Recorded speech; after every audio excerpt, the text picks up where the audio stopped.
नमस्कार। आज अखिल भारतीय क्षत्रिय महासभा और हरियाणा राजपूत प्रतिनिधि सभा के संयुक्त तत्वाधान में इस पत्रकार वार्ता का आयोजन किया जा रहा है।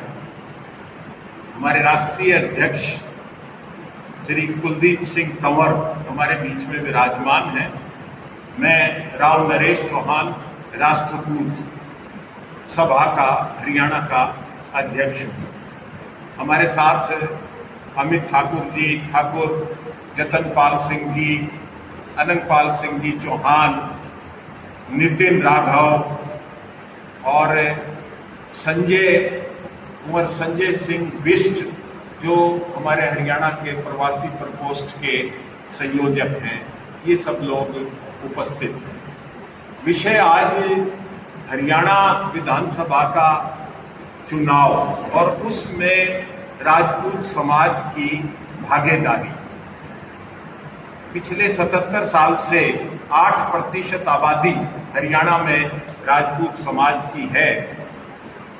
18 विधानसभा सीटों पर कभी ना कभी किसी योजना में राजपूत विधायक निर्वाचित होता रहा है। 90 सीटों का हाउस है हरियाणा विधानसभा का, जिसमें 17 सीटें अनुसूचित जाति के लिए आरक्षित हैं और 73 सीटें सामान्य वर्ग की सीटें हैं। सामान्य वर्ग की सीटों के लिए लगभग 75 राजपूत आवेदकों ने अलग अलग पार्टियों से, बीजेपी से, कांग्रेस से, इनेलो से, जजपा से, राजपा से, आप से टिकट के लिए अप्लाई किया हुआ है। अभी हाल ही में जो लोकसभा के चुनाव संपन्न हुए, उनमें 5 सीटें इंडिया गठबंधन ने जीती और 5 सीटें भारतीय जनता पार्टी ने जीती। जिन 5 सीटों पर भारतीय जनता पार्टी जीती है, उनमें 15 वो विधानसभा सीटें हैं जहां राजपूत डोमिनेशन रहा, जहां से राजपूत विधायक चुना जाता रहा। इंडिया गठबंधन की जो 5 सीटें जीती, उनमें 8 विधानसभा सीटें ऐसी हैं जिनमें राजपूत डोमिनेशन रहा, वहां से कभी ना कभी राजपूत जीतता रहा। तो इस तरह से 24 सीटों का हमारा 18 सीटें हमने 1930 से और 2019 तक का एक डाटा इस अपनी स्मारिका में प्रकाशित किया है। सचित्र जो हमारे विधायक बढ़ते रहे हैं कि उन 18 सीटों के अलावा 6 सीटें और हैं जो नई सीटें बनी हैं। पहले आरक्षित थी, अब वो ओपन हो गई है। वहां हमारी उम्मीदवार, हमारे कैंडिडेट्स 2 नंबर पर आए, कभी 3 नंबर पर आए। वहां से हम विजय हासिल करने के लिए संघर्षरत हैं। तो हमारा सभी पार्टियों से, विशेष रूप से जो राष्ट्रीय दल हैं, भारतीय जनता पार्टी, इंडिया गठबंधन, कांग्रेस, इनसे पुरजोर आग्रह है कि वो कम से कम 12 सीटें राजपूत उम्मीदवारों को विधानसभा के लिए दें। अगर ऐसा नहीं होता है तो फिर हम स्टेट लेवल पर, प्रदेश स्तर पर एक महापंचायत बुलाकर अपना निर्णय लेने के लिए स्वतंत्र हैं और उसमें हम किससे गठबंधन करें, किससे वो चीजें करें या निर्दलीय उम्मीदवार उतारें, वो हमारा प्रयास रहेगा।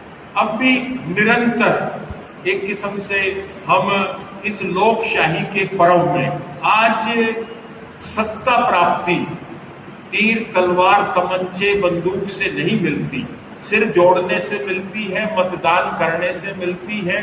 तो हमारा एक जन जागरण अभियान, लोकशाही चेतना अभियान भी गांव-गांव चल रहा है, जिसके तहत हम जो अभी तक मतदाता नहीं बने हैं, 18 साल की जिनकी उम्र हो गई है, उनको मतदाता बनवाने के लिए एक अभियान चला रहे हैं। जो मतदाता बन चुके हैं वो सकारात्मक रूप से 5 अक्टूबर को जो हरियाणा में मतदान होगा उसमें 100% मतदान करने के लिए सामने आए। ये एक हमारी चेतना अभियान के तहत वो कार्रवाई भी जारी है, क्योंकि दुर्भाग्य से हमारे समाज में सामान्य वर्ग में यूं ही डिक्लेयर किया गया कि हमारे पुरखों ने राज किया था। हमने राज नहीं किया, लेकिन हमारे पुरखों ने, जब भी हम राजपूत कहलाए, और वो राजशाही की झूठी बू हमारे अंदर आज भी है। 77 साल के बाद भी हम अपने आप को लोकशाही की मानसिकता में नहीं ढाल पाए हैं। अब सत्ता प्राप्ति लोकशाही के, मतदान के, मतपेटी से हम सर्व समाज को इकट्ठा करके अधिक से अधिक उनका नेतृत्व करें, तब हम सत्ता में भागीदारी ले सकते हैं। इस सब अब टिकटों की मारामारी राजधानी, राष्ट्रीय राजधानी दिल्ली में हो रही है। जिस तरह से लोकसभा के चुनाव में 5-5 सीटें 2019 में बीजेपी 10-0 थी हरियाणा में, अब 5-5 रह गई है, तो सब ने अपनी छाती के लगा रखे हैं पत्ते, कोई टिकटें नहीं डिक्लेयर कर रहा। हमने उचित समझा कि दिल्ली में भी हमें दस्तक देनी चाहिए, अपनी बात लोकशाही के इस चौथे स्तंभ के माध्यम से, कि हम, हमारे बुजुर्ग, हमारे पूर्वज 36 बिरादरी के खैरखा थे, रक्षक थे, पालक थे, पोषक थे। आज भी हमारे समाज का वही रुतबा है, वही पक्ष है। सबका यहाँ पे अखिल भारतीय क्षत्रिय महासभा हरियाणा राजपूत प्रतिनिधि सभा की ज्वाइंट कॉन्फ्रेंस हो रही है, उसमें आप सबका स्वागत है।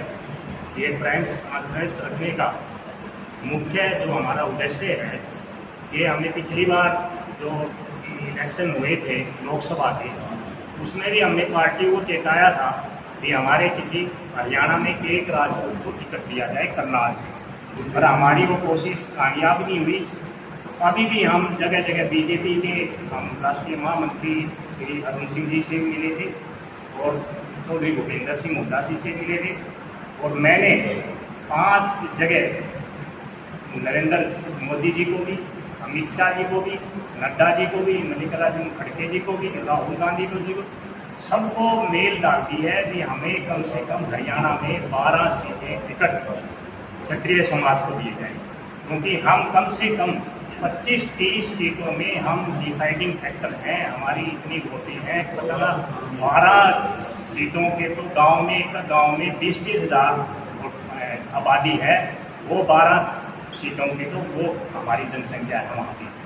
हमारा जो मुख्य मुद्दा है, हमारी राज्य में भागीदारी हरियाणा में बहुत ही कम होती जा रही है। एक बार भी हमारा हरियाणा में कोई सीएम नहीं बना, एक कोई लोकसभा का सदस्य नहीं बना, कभी राज्यसभा का सदस्य नहीं बना। टिकट हार फिर के 4 टिकट कोई दे देता है, 3 टिकट कोई देता है, 2 उसमें से जीतता है। हमारा मेन मुद्दा, हमें यदि टिकट नहीं दी, जिस तरीके से पिछली बार लोकसभा में इलेक्शन हुआ था, तो रूपाला जी ने हमारी बहन बेटियों के लिए बुरा भला कहा था, उसमें नरेंद्र मोदी जी ने भी, नड्डा जी ने भी, उन्होंने कभी खेद प्रकट नहीं किया। तो हमने फैसला कर लिया था सारी अपनी कमेटी में कि बीजेपी की 200 से ज़्यादा, 200 से 10% या प्लस या माइनस इतनी सीटें हम जितवाएंगे, इतनी सीटें आएंगी, बाकी हम इनको बीजेपी को वोट नहीं देंगे। हमने आह्वान भी किया, दूसरे समाज को भी आह्वान किया, अभी राजपूत समाज के यदि राज में भागीदारी नहीं होगी तो सर्व समाज के लिए सुरक्षा सुनिश्चित नहीं हो सकती। जब तक राजपूत समाज राज में रहेगा तो सर्व समाज का भला राजपूत समाज का ही, जिसका राज में भागीदारी होगी वही कर सकेगा। दूसरी कास्टों के हम विरुद्ध नहीं है, उनको भी अपना उनका हिस्सा दिया जाए, पर हमारे साथ बहुत ही पूरे हिंदुस्तान में पूरे मैनिपुलेटेड तरीके से हमें नीचा किया जा रहा है और हमें ग्रांटेड हमारे वोट को ग्रांटेड माना जा रहा है। अभी राजपूतों की तो वोट मिल ही जाएंगी, क्योंकि हमारे नेता, हमारा आज की तारीख में हिंदुस्तान में राजपूतों का कोई प्रॉपर कोई अच्छी तरह का जो हमारी बात पूरे हाईकमान में, बीजेपी की हाईकमान में या कांग्रेस की हाईकमान में रखते, ऐसा हमारा नेता अभी उसकी सीट खाली पड़ी हुई है। कोई मतलब हमारे नेता कोई ऐसा राजपूत समाज का है नहीं जो हमारी बात पुरजोर तरीके से रख सके। यदि इन्होंने हमारी हरियाणा में 12 टिकटें नहीं दी, जिस तरह लोकसभा में इनका हाल हुआ, उसी तरीके से हम कोई चाहे कांग्रेस पार्टी हो चाहे बीजेपी हो, इन्होंने अच्छी तरीके से हमारे कैंडिडेटों को टिकट नहीं दी, तो हम वही कि वही हमारे पास तीसरा भी विकल्प तैयार है, चौथा विकल्प भी तैयार है। हम मायावती को भी वोट दे सकते हैं, हम अपने चौटाला को भी दे सकते हैं, हम किसी और को भी दे सकते हैं, हम अपनी पार्टी की आज़ाद उम्मीदवार भी खड़े कर सकते हैं। हम ऐसा सी राज कोई से कभी आने नहीं देंगे यदि हमारे क्षत्रिय समाज के राजपूतों को इन्होंने टिकट नहीं दी। तो यही हमारा आह्वान है। तो ये सारे काम खोल के सुन ले, सारे के सारे कांग्रेस के राष्ट्रीय अध्यक्ष भी, राहुल गांधी जी भी, नड्डा जी भी, अमित शाह जी भी, यदि राजपूत समाज को टिकटें, जो अभी सिटिंग एमएलए हैं, एक तो उनकी टिकट पक्का होनी चाहिए, और जो हारे हुए पिछली बार आ रहे हैं उनको भी टिकट दिए जाए, उनके चांस है पूरे टिकट जीतने के। इनके अलावा भी 5-6 टिकटें हमें राजपूत समाज को हरियाणा में दें, तो हम उनको पूरी अपने तन मन धन से सारा राजपूत समाज उसको सपोर्ट करेगा, पार्टियों को अपने तरीके से सपोर्ट करेगा। जैसे हमारी पंचायतें होंगी, महासम्मेलन होगा, हम उसमें फैसला करेंगे कि किस पार्टी को सपोर्ट करना है। हमने आप उनके कैंडिडेट को देख करके तो उसी तरीके से हम उनको सपोर्ट करेंगे। हम कोई विरुद्ध नहीं है, न कांग्रेस के न बीजेपी के, दोनों पार्टी हमारे लिए बराबर है। तो यही हमारा प्रेस कॉन्फ्रेंस करने का, दिल्ली में सारे नेता बैठे हैं, तो वहाँ तक उनके कानों में बात जाए। कोई डायरेक्ट तो हमें न नड्डा जी मिले, न अमित शाह जी मिले, अरुण सिंह जी मिले थे, उनसे हमने बात रख दी थी, उन्होंने हमारी बात वादा किया था हमसे, हम पहुँचाएंगे वहाँ पे। ऐसे चौधरी भूपेंद्र सिंह हुड्डा जी ने हमें वादा किया कि हम आपकी रिश्ते हम कंसिडर करेंगे, अच्छे कैंडिडेट हो। तो यही हमारी आज की प्रेस कॉन्फ्रेंस का मेन मुद्दा था। आप लोग यहाँ पे आए, आप लोगों का सबका धन्यवाद। और बाकी कोई विशेष कोई आप पूछना चाहें? हाँ, कोई ऐसी क्वेरी हो तो वो हम होगा आप लोग महापंचायत बताया ना कि हम पूरे स्टेट लेवल की एक महापंचायत हम ऑर्गेनाइज करेंगे, और उसमें जो फैसला, क्योंकि हमारा सामाजिक चेतना का, हम राजनीतिक वो नहीं है, लेकिन हमारा मकसद है कि इस राजनीति में भी हमारे समाज की भागीदारी है। क्योंकि अभी जैसे मैंने बताया कि हमने जातिगत जनगणना तो नहीं करवाई, लेकिन हरियाणा में जो आज केंद्रीय मंत्री हैं मनोहर लाल खट्टर, अभी 6 महीने पहले वो हरियाणा के 9.5 साल मुख्यमंत्री रहे, उन्होंने एक पोर्टल व्यवस्था शुरू करी थी। उस पोर्टल व्यवस्था में एससी समाज का आंकड़ा है, बीसी समाज का आंकड़ा है, ओबीसी समाज का आंकड़ा है।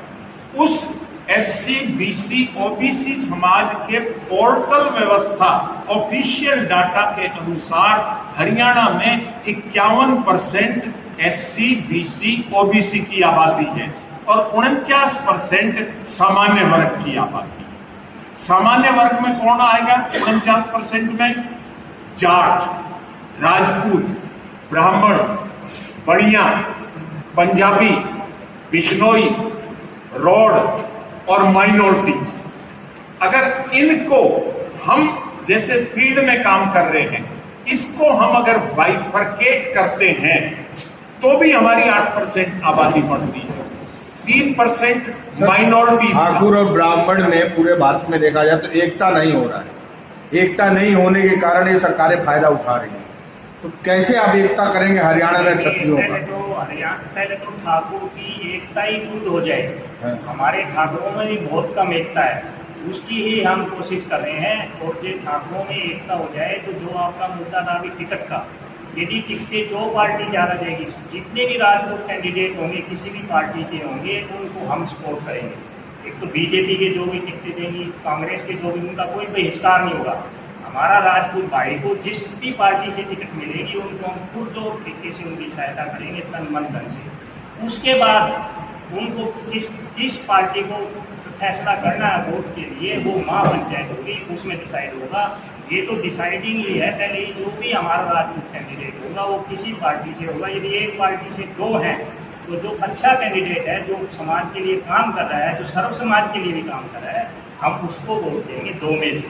बाकी तो राजपूत कैंडिडेट को तो वोट देंगे, पार्टी के लिए हम डिसाइड करेंगे महापंचायत। और जब आपने बताया ना कि ब्राह्मण और राजपूत का और एससी समाज का भी, छत्तीस बिरादरी का एकजुट है। जो सीटें 1930 से राजपूत जीतता रहा, अगर राजपूत आगे नहीं लड़ा तो वो सीट पर ब्राह्मण को सपोर्ट किया।